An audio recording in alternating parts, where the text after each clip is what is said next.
사도행전 12장 1절부터 5절까지 말씀 제가 봉독을 하겠습니다. 그때에 헤롯 왕이 손을 들어 교회 중에서 몇 사람을 해하려 하여 요한의 형제 야고보를 칼로 죽이니 유대인들이 이 일을 기뻐하는 것을 보고 베드로도 잡으려 할새 때는 무교절 기간이라. 잡음에 옥에 가두어 군인 내식인 내패에게 맡겨 지키고 6월절 후에 백성 앞에 끌어내고자 하더라. 이에 베드로는 옥에 갇혔고 교회는 그를 위하여 간절히 하나님께 기도하더라. 아멘. 할렐루야, 반갑습니다. 벌써 수요일입니다. 한 3일 동안 은혜롭게 잘 지내셨습니까? 오늘 사도행전 12장 말씀은 예루살렘 교회에서 출발한 그 하나님의 복음이 점점 확대되어서 이제 이방인들에게, 지난주 고넬료에게 그 가정이 변화되어지는 그런 기사를 보았는데, 이제 11장 12장을 넘어가면서 완전히 복음이 전 세계로, 이제 사도 바울과 또 바나바가 복음 선교 여행을 떠나고 13장에는 그렇게 떠나죠. 그런 과정에 시작되는 놀라운 하나님의 어떤 큰 영광이 가득한 이때에 오늘 잠깐 12장에 이제 들어오는 내용입니다만은 난데없이 또 한 번 교회에 박해가 오게 됩니다. 그 박해의 중심에 있는 사람이 헤롯입니다. 헤롯. 오늘 12장 1절에는 우리 헤롯 왕이라고만 되어 있지만 사실 그는 헤롯 아그리파 1세라는 사람입니다. 헤롯의 손자입니다. 이 사람이 사도들 중에 이제 여러분 요한 아시죠? 요한의 그 형제 야고보, 우리 보아너게라고 복음서에 소개되고 있는 우리의 아들, 세베대의 아들, 그 두 아들 중에 하나인 야고보를 칼로 죽였습니다. 칼로 죽였다는 말은 세례 요한이 그 참수를 당하는 것처럼 목이 베어 죽은 것입니다. 그래서 기독교가 출발하고 기독교의 최초 순교자를 말하라 하면 스데반 집사님인데, 그래도 12사도들 중에 최초 순교자는 야고보 사도입니다. 쉽게 이야기하면 이제 목사님 중에 최초로 죽으신 분이 야고보 사도입니다. 이 야고보는 신약 저 뒤에 히브리서 뒤에 있는 야고보서를 기록한 야고보하고는 다릅니다. 그 신약 그 뒤에 있는 야고보서는 예수님의 친동생 야고보고, 여기 야고보는 세베대의 아들 야고보 사도입니다. 그런데 이 야고보를 죽인 사람이 헤롯 왕입니다. 헤롯 왕. 제가 오늘 1시간 넘게 이 헤롯의 가계도를 한번 좀 그려봤습니다. 인터넷 참고해가지고 제가 필요하신 분들 개인적으로 연락하면 제가 다 예쁘게 프린트해서 드리겠습니다. 성경에 딱 꽂아 있으면, 성경에는 헤롯이라고 다 나오는데 사실은 헤롯은 마태복음 2장에 등장하는 그 헤롯 대왕이라고 하는 그 사람이 최고 아버지입니다. 이 헤롯 대왕의 아버지가 이제 안티파트라는 사람이 있지만, 이 사람의 아들이 4명이 있었는데 헤롯 대왕은 어릴 때부터 로마에서 유학을 했습니다. 로마의 많은 귀족들과 왕족들하고 좀 친해요. 제가 짧게 한 말씀을 드리겠습니다. 이 헤롯 대왕은 그래서 호시탐탐 유대를 노렸거든요. 그래서 로마의 그 황제들에게 내가 유대를 다스리게 해달라. 그래서 로마 사람들이 뭐 친하거든요. 자기 아버지 안티파트부터 해가지고 로마하고는 굉장히 정치적으로 친밀함이 있었습니다. 그래서 이 유대 왕으로 헤롯 대왕을 보내는 겁니다.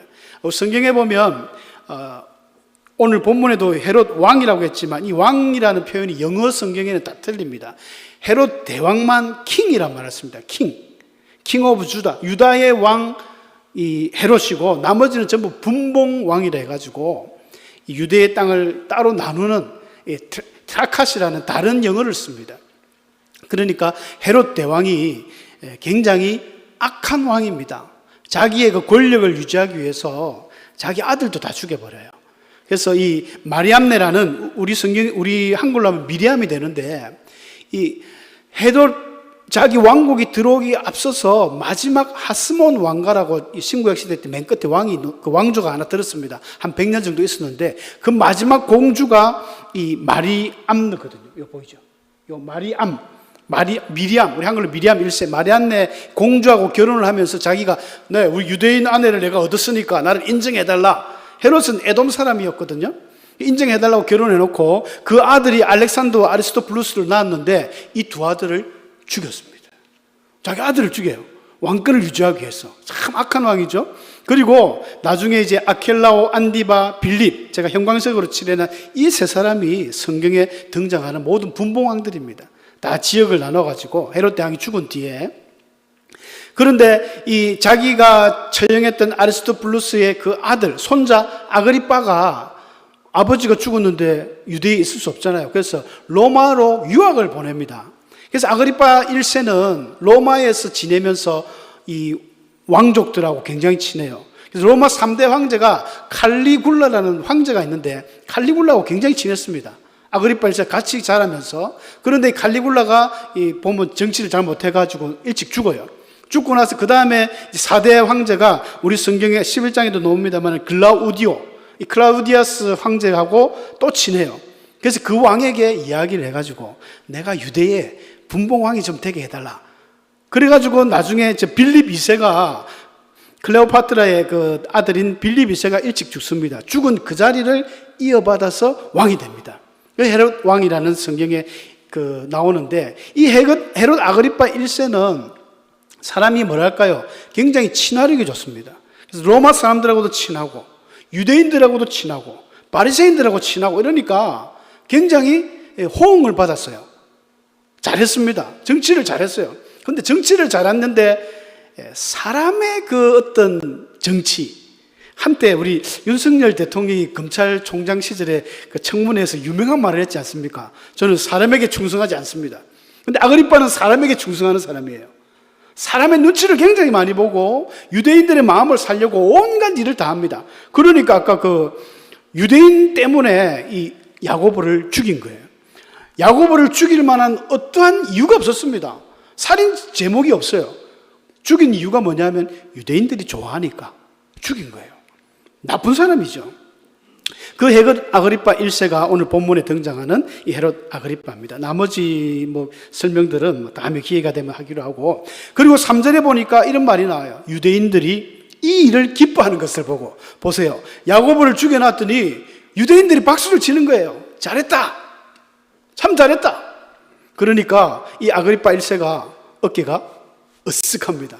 야, 이것 봐라. 유대인들이 너무 좋아하네. 그러면 더 해야지. 딱 교회를 보니까 유대인들은 교회를 싫어했거든요. 예수님 이야기하고 예수가 부활했다 해서 하니까 이 바리새인들은 교회를 정말 싫어했습니다. 그래서 딱 교회를 보니까 베드로 쟤가 좀 대장이네. 베드로 저놈만 죽여버리면 교회는 와야 될 것이고 나는 유대인들에게 이제 부정적 평가 그건 없어지고 긍정적 평가가 70% 80% 되겠지 하고 베드로를 잡았습니다.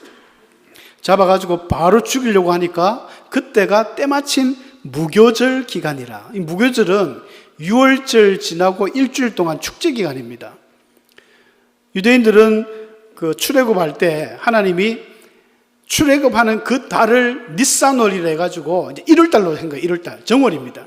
1월 21일 14일 저녁부터 해가지고 21일까지 일주일 동안은 너희들은 썬나물과 그 누룩을 넣지 않은 빵, 부풀지 않은 납작한 맛없는 빵을 먹으면서 그 조상들이 애굽에서 출애굽한 것을 기억하고 하나님이 어떻게 도와주시는 것을 기억해라 하면서 3대 명절 중에 최고의 명절이죠. 6월절. 하필 그때 베드로를 잡은 거예요.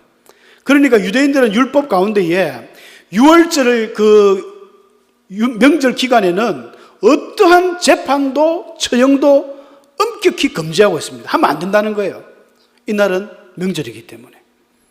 그래서 유대인들에게 미움을 삼으면 안 되지 않습니까? 아그리빠가. 그래, 그럼 할 수 없지 하고 옥에 가둬버렸습니다. 이제 옥에 가둬놓고는 옛날에 딱 소문을 듣자 보니까 베드로 요한이 옥에 한번 갇혔다가 또 구출된 적이 있지 않습니까? 이제 그런 사실도 알고 하니까 도망 못 가게 아예 군인 4명, 여러분 4인조 이 경비병들이 그것을 내패니까 4명의 군인들이 돌아가면서 베드로를 지키는 겁니다. 하루가 12시간으로 잡으면 딱 3시간씩 교대로 베드로를 감시하고 잡는 거예요. 그 뒤에 읽어보면 알겠지만은 베드로가 이 손과 발을 전부 찾고 수갑을 채워가지고 아마 군인 4명 중에 2명은 베드로 옆에서 같이 수갑을 같이 차고 우리 영화 보면 경찰들이 도망 못 가게 제수하고 자기 팔에 묶잖아요. 그렇게 묶어놨습니다. 손과 발을 다 묶고 베드로가 잘 때 경비병 군인 2명이 또 옆에 자는 거예요. 2명은 바깥에서 지키고 완전 철통 보안입니다. 거기다가 쇠문을 철창문을 한 2개인가 이렇게 놔두놓고 그러니까 어떤 인간적인 방법으로는 도저히 탈출할 수 없을 정도로 그렇게 막 해놨습니다. 참 이 헤롯 아그리파 1세가 제가 건불 10년이라는 우리가 참 유명한 말이죠. 건세가 아무리 해도 10년을 못 간다. 근데 이 건세가 있는 사람들은 그저 자기가 기뻐하는 것, 사람들의 자꾸 비를 맞추다 보니까 사람들이 좋아하는 일을 합니다. 그러다 보니까 돈 있는 사람, 유전, 무죄, 무전, 유죄라지 않습니까? 돈이 있는 사람은 죄가 있어도 죄 없다, 무죄가 되는 거예요. 근데 억울한 사람은 돈 없는 사람들은 그 권력과 그 앞에서 억울하게 누명을 쓰고 또 감옥에 갑니다. 하나님이 제일 싫어하는 게 이 거짓 증언하는 것이거든요. 십계명 9계명에도 내 이웃에 대하여 거짓 증언하지 마라. 이거는 법률적 용어입니다. 위정하지 말라는 거예요. 위정. 요즘도 TV 보면 위정 사건 때문에 재판 받으시는 분이 있더라고요. 하나님이 제일 싫어하는 게 위정입니다. 위정. 거짓말하는 것도 하나님 싫어하시는데 이 위정은 재판에서 상대방을 죽일 수도 있고 살릴 수도 있는, 여러분 아합 왕 보셨잖아요. 그 표독한 이세벨이 그 앞에 아합 왕 앞에 포도원 얻으려고 거짓 증인 3명을 구성해가지고 그냥 막 대번에 사람을 죽여버렸지 않습니까? 이 아그리빠도 마찬가지입니다. 이 권력의 맛을 보고 이런 사람들은요, 하늘이 무섭지 않습니다. 사람들 비유만 맞추는 거예요. 사람들 비유만 맞추는 이런 정치, 교회는 목회, 가정 이런 데도 마찬가지입니다. 어떤 기준이 있어야 되는데 그게 없이 하는 사람들은 반드시 벌을 받게 되어 있습니다. 자, 이런 핍박이 왔을 때 교회가 또 한 번 핍박이 온 거죠. 여러분 박해가 왔을 때, 여러분 고난이 왔을 때 어떻게 하십니까? 성경에 보니까 우리가 아까 5절 읽었지 않습니까? 베드로는 옥에 갇혔고 교회는 그를 위하여 간절히 하나님께 기도하더라. 기도밖에 없어요. 하나님 믿는 사람이 기도 외에 무엇이 있겠습니까? 우선적으로 야고보서 5장 13절에도 너희 중에 고난이 왔느냐? 저는 기도할 것이요. 엎드려야 됩니다. 하나님의 백성은 엎드려야 됩니다. 나에게 어렵고 고난과 시련과 역경이 왔을 때 먼저 하나님 앞에 엎드리셔야 돼요. 하나님께 도움을 구해야 됩니다. 아버지 하나님께서 악한 자로도 자녀가 빵을 달라면 돌 줄 사람이 있느냐? 생선 달라는데 뱀 줄 사람이 어디 있느냐? 하물며 하나님 너희 아버지께서 좋은 것으로 주시지 않겠느냐? 기도해야 됩니다. 우리 성도님들은 하나님을 믿는 자라면 어려움이 왔을 때 첫 번째 먼저 무릎 꿇어야 됩니다. 근데 하나님을 믿지 않는 사람들은 어떻게 합니까?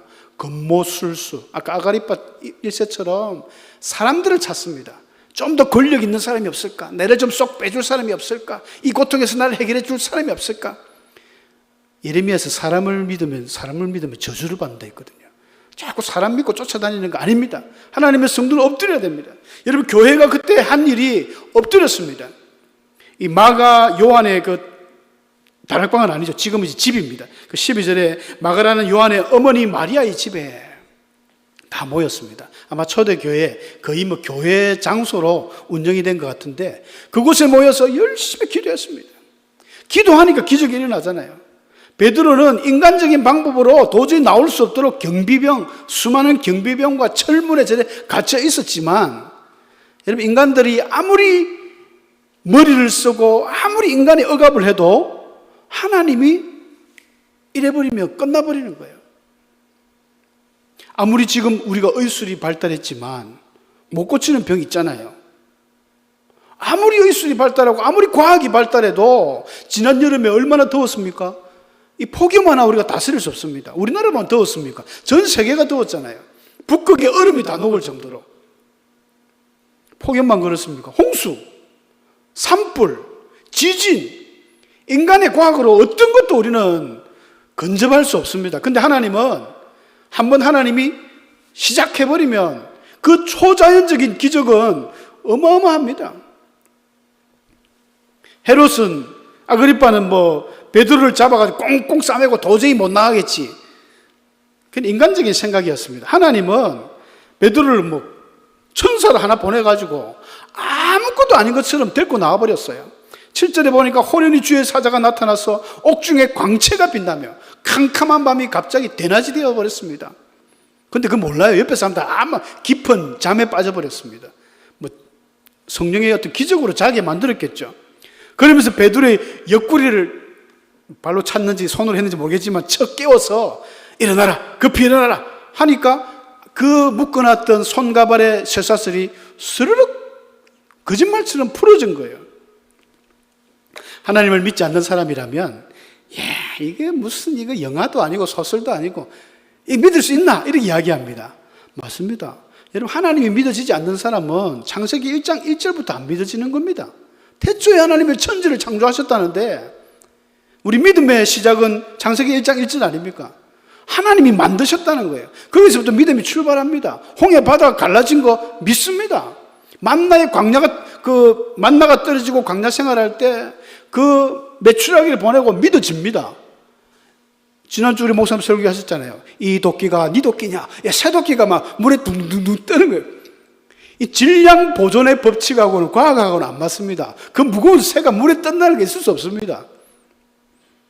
오늘날 이제 군함은 막 물에 뜨죠. 뭐 어떤 과학적인 기술이 들어갔습니다만은 쇠가 물에 뜬다. 있을 수 없습니다. 하나님께는 모든 자연 법칙이 소용이 없습니다. 천사 하나 보내니까 쇠사슬이 스륵스륵 열려버려요. 따라온나요? 데리고 나가는데 그 두꺼운 철창 쇠문이 스륵스륵 열려버렸습니다. 베드로조차도 내가 지금 환상을 보고 있나 꿈을 꾸고 있나 이렇게 생각했습니다. 그래서 광장 밖에까지 나가가지고 차가운 바람이 샥 오니까 정신이 번쩍 들면서 천사는 사라지고 하나님이 나를 이끄셨구나 하면서 아까 기도하는 마가의 집에 가서 그 소식을 전하지 않습니까? 인간들은 너무나 어리석습니다. 하나님은 한번 하시면 사람들이 상상할 수 없는 이런 기적을 일으킵니다. 그러므로 우리 성도는 기도해야 됩니다. 어려움이 올 때 엎드리셔야 됩니다. 엎드려서 믿음으로 기도하면 하나님은 반드시 우리 믿는 자의 기도를 들어 응답해 주시는 주인 줄로 믿습니다. 너희 염려를 주께 맡겨버리라. 이는 주가 너를 돌보심이라. 베드로전서 5장 7절에 나오죠. 시편 37편 5절 6절에 이런 말씀이 나옵니다. 내 길을 여호와께 맡기라. 그를 의지하면 그가 이루시고 내 의를 빛같이 나타내시며 내 공의를 정오의 빛같이 하시리라. 여러분, 하나님 믿는 우리 성도에게 가장 강력한 힘이라면 기도 아닙니까? 기도 많이 하는 사람은요, 교회의 기도 대장은 정말 최고의 사람입니다. 믿음의 사람입니다. 하나님의 기적과 역사를 일으키는 것은, 움직이는 것은 기도인 줄 믿습니다. 그래서 교회가 기도하니까 놀라운 기적이 일어났습니다. 한편 이 헤롯은 어떻게 되었을까요? 딱 날이 밝아지니까 베드로가 사라진 걸 알았죠. 야, 도대체 어떻게 된 거야? 유월절만 끝나면 내가 베드로 땡강 죽여가지고 유대인들에게 지금 점수를 따야 되는데 화가 많이 났겠죠. 그래서 성경에 보니까 그 경비병들을 신분하라. 그들을 신분해가지고 죽여버리라는 겁니다. 인간의 목숨을 그 파수꾼들을 신문하고 죽이라. 사람 목숨을 아주 하찮게 여기는 사람이에요. 그리고 나서 자기는 가이사랴로 내려가서 머물렀다라고 이제 19절에 나오는데, 여러분, 가이사랴라는 동네는요, 원래 이제 로마 그 황제 아우구스투스라는 그 초대 황제에게 유대인들이 지어서 바친 거예요. 항구 도시인데 굉장히 예쁘답니다. 예쁘고, 그래서 로마인들이 가이사랴에, 고넬료도 그 살았지 않습니까? 그쪽에 많이 사는 동네인데, 그곳에 있으면서 이 가이사랴가, 그래서 그쪽에는 원형 경기장도 있고 아주 전차들이 달릴 수 있는 운동장도 있고 그렇습니다. 그래서 해마다 5년마다 한 번씩 로마 황제를 위한 어떤 경기 이런 것들을 진행하고 축제를 일으키는 그런 곳이 가이사랴입니다. 그래서 아마 그 어떤 축제 기간이 돌아온 것 같아요. 그때에 이제 이 아그리파 왕이 연설을 하게 됐습니다. 그래서 왕복을 입고 딱 단상에 올라갔는데 막 백성들이 와 하면서 신의 소리요 사람의 소리가 아니다 하면서 이 왕을 추앙하는 일이 기록되어져 있습니다. 이게 이제 유대 역사가 그 요세푸스는 그의 책에 보면 그렇게 기록되어 있어요. 이 아그리파 왕이 옷을 순은으로 은실을 넣었겠죠. 순은으로 옷을 왕복을 다 입고 딱 이제 그 연설 현장에 나가는 겁니다. 단상에 이제 새벽에 갔습니다. 쫙 동쪽에서 해가 쫙 찬란하게 떠오르니까 그 햇빛에 옷이 반사가 되니까 사람들이 눈이 부시잖아요. 그러면서 와 신이 나타났다 이렇게 된 거예요. 신이 나타났다 하면서 가뜩이나 이제 로마인들은 태양신을 숭배하는 그런 사상이 있습니다. 당시에 로마 황제가 그 신으로 숭배받는 이때인데 이 아그리파는 황제도 아니잖아요. 분봉왕이 그런 소리를 듣고 야 큰일 난다 조용하세요 그런 거 아니에요 이렇게 해야 되는데 불구하고 즐겼습니다.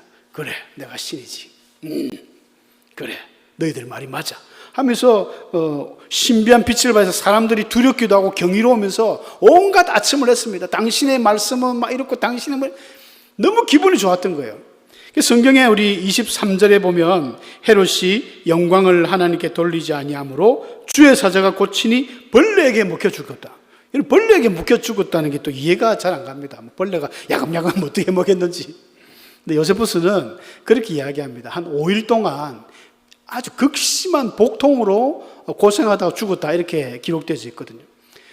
그 말은 쉽게 얘기하면 뱃속에 어떤 세균 덩어리겠죠. 어떤 이 말씀을 또 주석가는 이 회충이 몸속에 이제 그게 막 땅땅하게 뭉쳐가지고 돌처럼 암덩어리처럼 딱 뭉쳐서 움직이지도 않고 해가지고 그래서 창자가 막혀서 폐쇄증으로 죽었을 거다. 누가도 어디서 압니까? 누가가 사도행전을 기록하면서 그냥 단순히 벌레에게 먹혀 죽였다고 끝내버렸어요. 왜 정확한 웬만하면 의학적인 명칭이나 이런 것들을 설명하는 누가가 그래 안 한 걸 보면 그게 중요하지 않다는 거예요. 중요한 것은 교만해서 죽었다. 영광을 하나님께 돌리지 아니하므로 하나님의 사자가 쳤다, 죽었다 이걸 강조하는 것입니다. 사랑하는 성도 여러분, 교만은 항상 하나님이 대적하는 것입니다.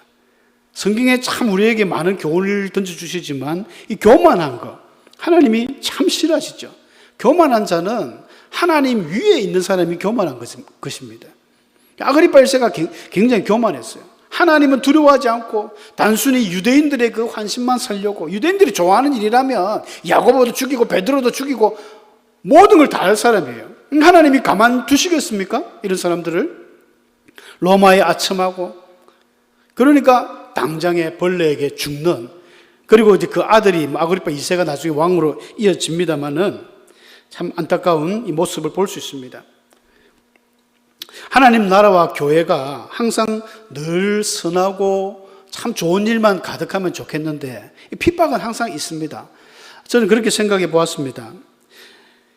고난이 없다면 사람이 감사가 있을까? 여러분 어려움을 당해본 사람들, 어려운 시절을 겪어봤던 우리 모든 연세 드신 어르신들 저는 이야기로만 들었습니다만은 나무 보릿고개 지나면서 먹고 이런 것들 그 길을 걸어오신 분들 또 전쟁 세대들은요 지금의 세대가 너무 감사한 시대라는 걸 압니다. 탈북민들이 자유가 없는 북한에 살다가 대한민국에 오니까 이 자유라는 것이 얼마나 좋고 가치가 있는 것이 알고 있습니다. 우리는 어릴 때부터 자유 속에 살다 보니까 그걸 잘 몰라요. 그러니까 좀 젊은이들이 지옥, 헬조선이다. 지옥이다. 아주 대한민국을 폄하하는 그런 조선이라는 말도 쓰고 안 그렇지 않습니까? 좋은 시대거든요. 무엇을 생각하느냐, 무엇을 바라보느냐 이게 중요한데 그게 안 되는 것 같습니다. 고난이 있기 때문에 이 초대교회 때는 작은 일에 감사했고 하나님의 기적과 능력이 나타날 때마다 정말 기뻐했습니다. 우리의 삶에도 이런 삶이 되어야 될 것입니다. 또 헤롯처럼 교만하게 절대 하나님 앞에 이게 나선다든지 하나님을 두려워하지 않는 이런 삶은 우리가 평생 동안 새겨들어야 할 마음속에 그런 중요한 저울이 되어야 될 줄 압니다. 함께 기도하시겠습니다.